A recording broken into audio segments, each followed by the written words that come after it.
it there because... Yeah, I'm sorry for this. We're going to wrap up this area and then I'm going to call it there because the internet's jumping up and down. I don't know if it's if it's to do with my streaming stuff whatsoever, because when I start streaming it seems to be alright. And then as time goes on it knocks down. And I've had this issue before. We are currently experiencing weird weather stuff at the moment, so I might just, you know, as I said, I'll just finish this off and then I'm going to call it there, and then we'll return back to this at some point in the future. So what am I meant to be doing here? Oh, I'm just meant to defeat all... What, are they not all dead? I guess they are not. Maybe it's from stuff like listening in on me, going, "How dare you say that the likes of Elden Ring isn't as good as Dark Souls?" I'm just sitting here going, "Yeah, well, it's the truth.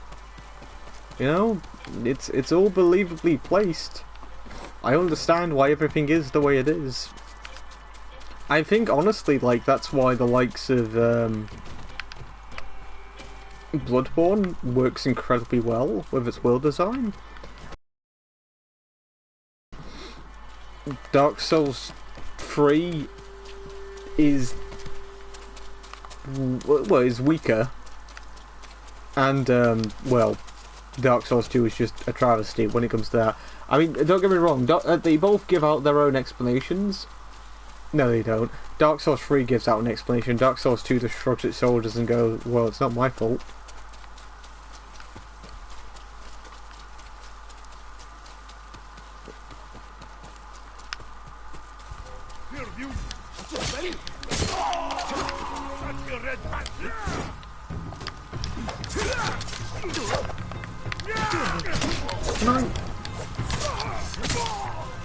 There we go.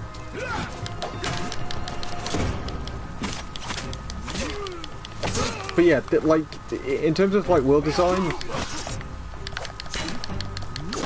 Dark Souls, Demon Souls, Dark Souls, and Dark Souls.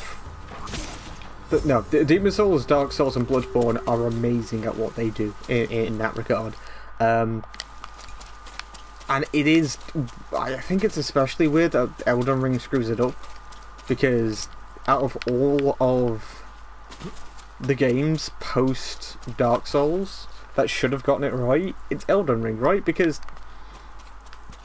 the lands between are still functioning. It's still a location. Yes, it's in war, and we're seeing like what's happened